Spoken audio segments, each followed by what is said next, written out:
Well, e-gaming is moving along at record pace, and coming up this weekend, 8 of the world's best esports and professional gaming teams will be in the capital Abu Dhabi for the Blast Premier World Final, with their sights set on being crowned the best Counter-Strike team of 2023. Etihad Arena in Yas Island is the venue for this prestigious global tournament, which has a prize pool of $1 million.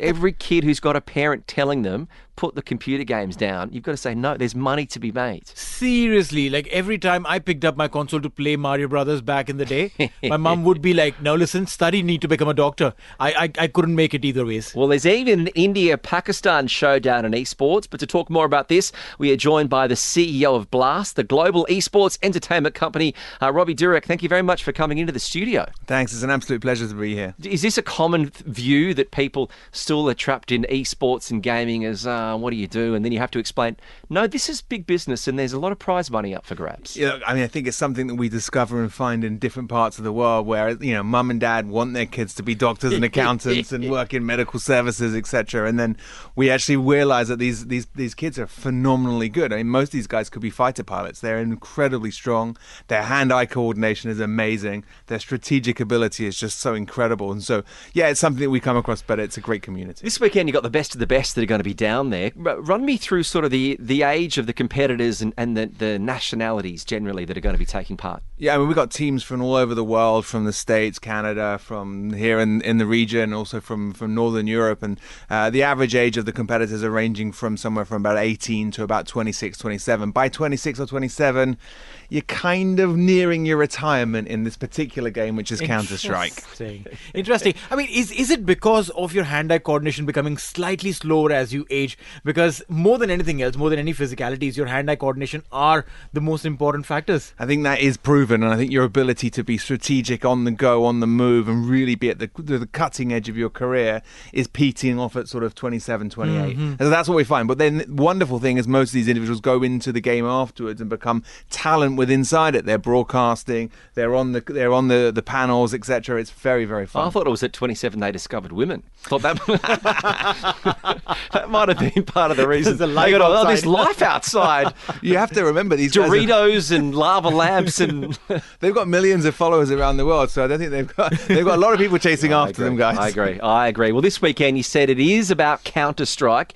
That is the game that's going to be played, and there's a bit of a rivalry. The India-Pakistan rivalry is going to be back in action this weekend. Yeah, I mean, we're really excited. This is a completely new format that we've put together here specifically for the region, and we think it will activate all the audiences and that really famous rivalry that exists within the world of cricket as well. Mm-hmm. And so I think that we'll see a lot of people come down to watch that show match. And what you should know is that these are two of the best teams from India and Pakistan, but being accompanied by some of the world's greatest Counter-Strike players inside their teams. That's going to be a great spectacle to watch. This is incredible. Now, talk us through this. When you're trying to set up a tournament which is as big as this, how does it all work? What is the amount of work that goes behind setting up the final D-Day? Look, it's a phenomenal operation we have to undertake. We're loading into the arena 5 days before. You're putting on a huge amount of LED to fill that Etihad arena. You've got many, many staff working across many disciplines. And the planning that goes on takes place all through the year. But you shouldn't forget, this is the final. So these teams have been playing throughout the year to get to this pinnacle. Right. And that's why the prize pool of $1 million is so high, because this is the cherry on the cake for them. They all want to win it. Yeah, $1 million is up for grabs, besides bragging rights as well, that you need. The teams this weekend, it's the True Rippers Esports from India and Team Wawa from Pakistan. Yeah, so we should be clear, that is the show match, right? So those two teams are not up, but the FaZe Clans and the G2s and the Team Vitalities, which are the really big brands within esports, and Cloud9, they are playing for that prize pool of $1 million, and they've got the world's superstars within their groups. I think it's incredible, the entertainment and just the level of energy that comes through with a lot of esports. It doesn't get a lot of widespread media coverage. Why do you think there's still a reluctance to accept this as a sport? Look, I think you both touched on it at the beginning. I think that mainstream press are now starting to take notice of esports. The prize pools are getting bigger. The media coverage is there. Look, the world final here is in 230 million homes around the world. Yeah. We're in 32 languages, broadcasted around the world. There is coverage. it's just still in some sectors considered to be a bit of a niche. Now, see, to break the niche down, the simplest way is to take it down to the grassroots level, which primarily means catching them young, going to schools. So is there a route through which, we're trying to break into schools and telling the principals and the deans that, listen, this is important. Maybe some of your kids could be probably world champion tomorrow. How easy it is, or how difficult is it to break that narrative through? Look, I think there is actually an undertaking that's happening already in the UAE. I mean, the ADGaming have done a phenomenal job to encourage many, many talent to come on board. They've got 70 plus companies working within the region. And I think that schools and universities are taking note.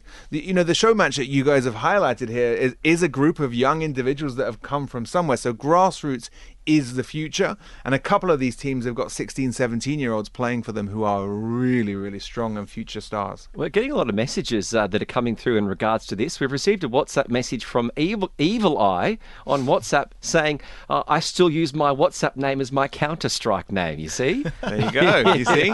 You can't let go. I hope Evil Eye will be down there this weekend cheering on. Well, what is it about Abu Dhabi? Because the World Final was held in Abu Dhabi last year, 2022. What made you come back and have the World Final here again in the UAE? Yeah, look, 2022 was the first of our World Finals in the region. The success was phenomenal, palpable. In fact, I mean, there were thousands and thousands of people that turned up at the Etihad Arena. And so that welcome was amazing. By the way, the players absolutely loved it here. The teams loved it. The talent loved it. The broadcast time is really good for the world, by the way, because of the geographical situation. And so all of those factors combined, it's 27 degrees. In the UK, we've got like 4 degrees. And, in some parts of America, it's really cold. So this is a really a plus place to be. This is amazing. The whole thing is coming along really, really well. Now, for the ones who are intending to probably make this as a future, or the parents who are listening to us who probably have kids who play e-games at home, what is the message that you would want to send out to them, telling them that there is a future not just limited to one tournament, but there's a global arena is set for them? Look, I think that the thing here is that when you're a parent, and I've got 3 kids myself, right, you want to consider this, that they may well want to be players, but they may also want to work within the profession. Inside the company, we have multiple people who are broadcast specialists, production experts, people who are officials, in-game leaders and stuff like that. There are multiple jobs within esports. That doesn't mean you have to be the David Beckham of esports per se. And I think that's important. I think this is a future career path for many people that don't even know it yet. Exactly, yeah. Well, it's going to be a big event coming up. It's going to be at the Etihad Arena, Yas Island, this weekend. As we said, one of the big showdowns is India versus Pakistan in Counter-Strike. Tickets are still available for anyone who wants to get down there? Tickets are still available. We have a festival zone, which is called the Blast Fest. There's a bunch of different activations going on down there. There's a whole virtual reality area. I think there's even like a competition where I think you can win up to 40,000 dirham, would you believe, by competing on the day. So tickets still available online and tickets available on site as well, and it should be very busy. Is it an opportunity? Do you see many kids taking their parents down to maybe try and educate them in, mum and dad, this is actually serious stuff? Yeah, we do see that quite often in different parts of the world where mum and dad bring down children, and then they're like, oh, hold on, this is exactly what's going down. Now I get it. And they see the pure spectacle of it, and they see the skill and the talent of these players, and then they're like, oh, okay, now I get it. And so I think this is an opportunity for kids to persuade their parents to come down to the Etihad on the weekend. On the WhatsApp 0586861003. Can you please shout out to our group in Counter-Strike, NGM? We are newbies on God mode. So there you go, guys. Hopefully you get down there to Yas Island this weekend as well.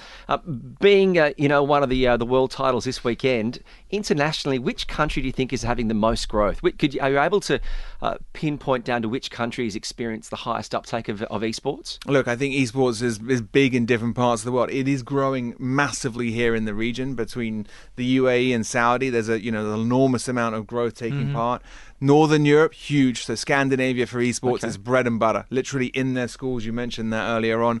And then, of course, Brazil. Brazil, they are fanatical about various different esports. Counter-Strike is one, Rainbow Six is another. And then you've got different communities in Southeast Asia playing different games. PUBG, as an example, in India is absolutely huge. So different games in different places. Is there a reason why these different games in different regions work around better, or is there a reason why some geographies respond better to e-games? I mean, look, some of the games which are free to play in certain geographies have become easier for people to access. Accessibility, yeah. Exactly. Call of Duty available on mobile, as an example, very easy for people to access who've got the right equipment. That is making a big difference.